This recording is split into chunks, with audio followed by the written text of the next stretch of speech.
Well, hello and welcome everyone. This is Kimberly Horvath of Life Coach Office, and I welcome you to the open call for March of 2020.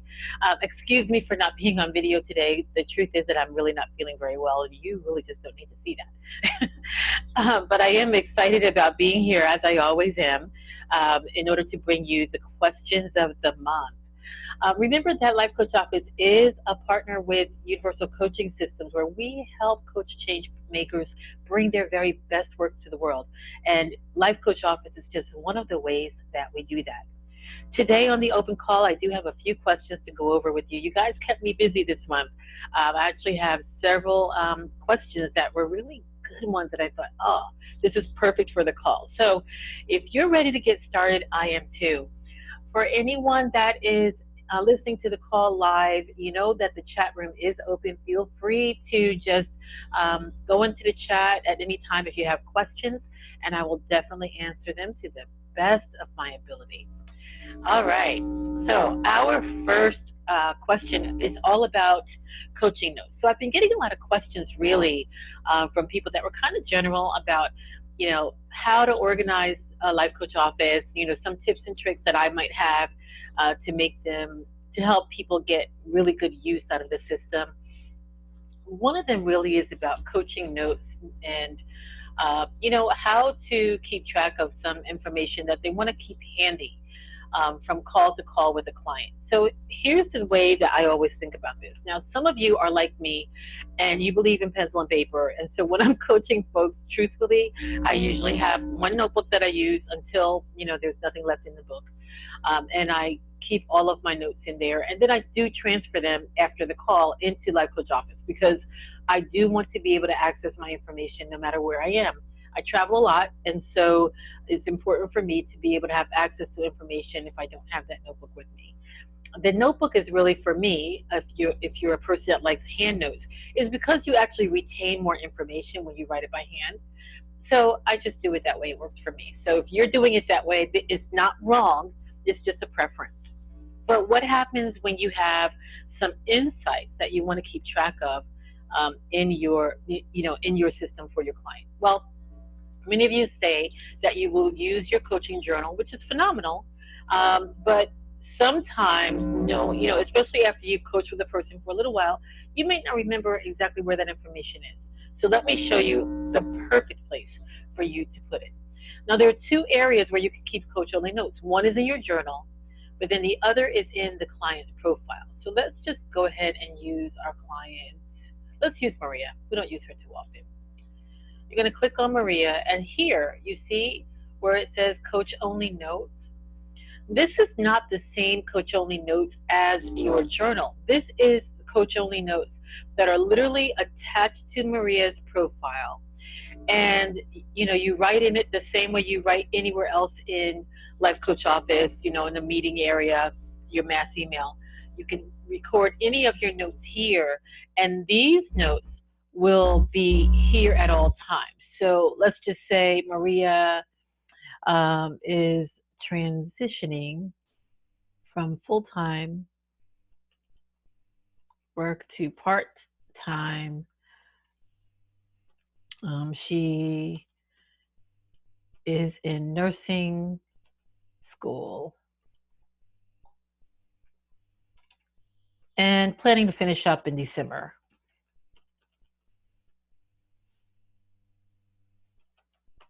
Okay, I want to make sure that I remember that information as I'm talking to her.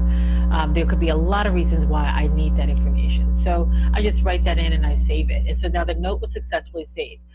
Now, when I need that information again, when I'm coaching with Maria, one of the things that you can always make sure that you do, right, is before your coaching session, go over your coaching notes, but then also go over the journal entries that your client completed, and then go over to the coaching notes so that you can remember the things that were important for you to remember. Boom, it's right there. This is a great place to put the name of significant people in their life, birthdays, anything that is having a big impact on your client, and especially when they have some serious ahas, This is a great place for you to write it so that you can have that in mind when you're coaching with them. It'll always be there until you get rid of it. You can highlight, you can add pictures, you can do all kinds of things here, but it is an area for coach only notes. So this is where I suggest you put all that very important information. It's a place where you can also put their values. If you have them doing a values assessment, it's easier for you probably to go click on that than to go and pull up the actual values, even if you have it as an important document. Rather than pulling that up and scrolling to the bottom, just copy their values here. You could do that also with any other assessments that you have. You could just put some notes in here about the assessments that they've completed for you so that it's always there in this area, okay? And you don't have to go back to the assessment while you're actually talking to them, because that might take a little bit of time and cause you to be a bit distracted, okay? That was a great question, so thank you to whoever questioned me about that. There was a couple of people actually was asking about organization and keeping track, but there was a particular person that asked me about the coach only note. So that's where you would keep that in the profile area. Okay, so my next question had to do with groups and courses. So, oftentimes people are watching the videos and they see where I have been talking about the ability to offer maybe an introduction to your course to people, with the hopes that they might, decide that they want to purchase the program. So this is how I look at that. Whether you have the premium subscription or the Kickstarter subscription, whenever you create a course in your classroom, you should always have an introduction to that course. So let's just go to the classroom for a moment so you can understand what I mean. We're going to go to the Pathfinder course, and we're just going to click on that. Okay. So as you can see, these are all the modules under Pathfinders, and the first one is the introduction.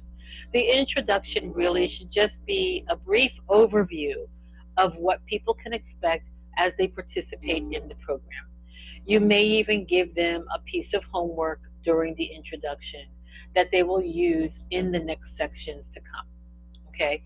This piece of information should be exactly what you would be willing to give away for free to anyone that you are speaking to about the program in order to get them interested in it.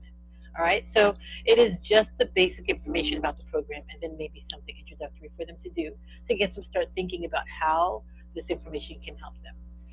So the question was, how do you have this in the system and offer it only the introduction to some people so that they don't see the entire program when they log in? Okay. My suggestion is that whenever you create a program, offer the introduction to everyone that you have in the system so that they can see what kind of courses you have available. All right, that's just my suggestion. All right, but this is how you do that. So here you have your course, okay? And when you create, let's go backwards for a moment. Let's go to the classroom and let's go to the Pathfinders course. So when you click on edit here, what this is giving you is the ability to give access to your course to any of the groups that you want to give them access to. Okay? This is one way to do this. Okay? So the first thing that you want is that you want to give access to a particular group of people. Okay? And so let's just say that right now you want to offer to people who are taking part in a Brilliant New You, you want them to get the introduction. You first have to start by giving them access to the system, a Brilliant New You, okay? And then you're going to go down and you're going to submit.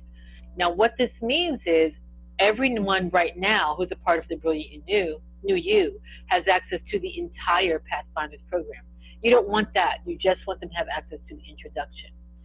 So now you're going to click on the Pathfinders course, okay? When you click on the introduction, you click on the edit, and you click there, and you now see that a Brilliant New You is one of the groups that has access to the course. Okay? Now I want you to make note of this. you see that it can either be only coach can view or all clients. And the clients are people who are in personal coaching, people who are a part of this program, people who are a part of experience coaching, and people who are part of a brilliant new you. They all have access to the Pathfinders course. Okay? Well, let's go into the next module, the values, because you don't want the people that are part of a brilliant new you to have access to this. Here we go. We're going to click and edit, and we're just going to take that click off. And you're going to do the same for each module. You're going to click on beliefs, and you're going to, oh, they already don't.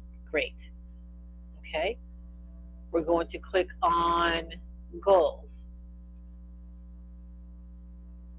Okay, they already don't. Great.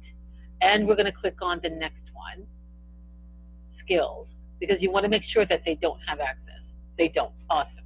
Okay, but when you click on introduction, once again, they should still have access. And they do. Great. Okay, now I want to show you something. Okay, because there's another way to go about this as well. Let's say you're in the groups area, and let's just say that you created a new group, okay?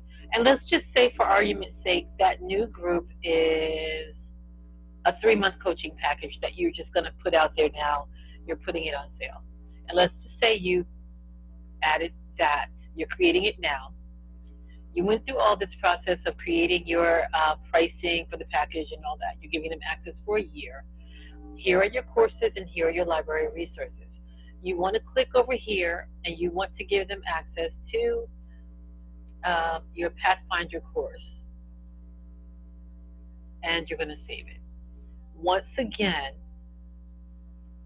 they now have access, this 3-month, the current coaching offer, they now have access to the entire coaching Pathfinders course. But you don't want them to have the entire course. You only want them to have pieces of it. Obviously, you want them to have the introduction. So we're going to click on the Pathfinder course. We're going to click edit here under the introduction. And you see 3-month coaching package. It's checked already because we gave them access. But I wanted you to see how this was not there, but now it's there. Okay?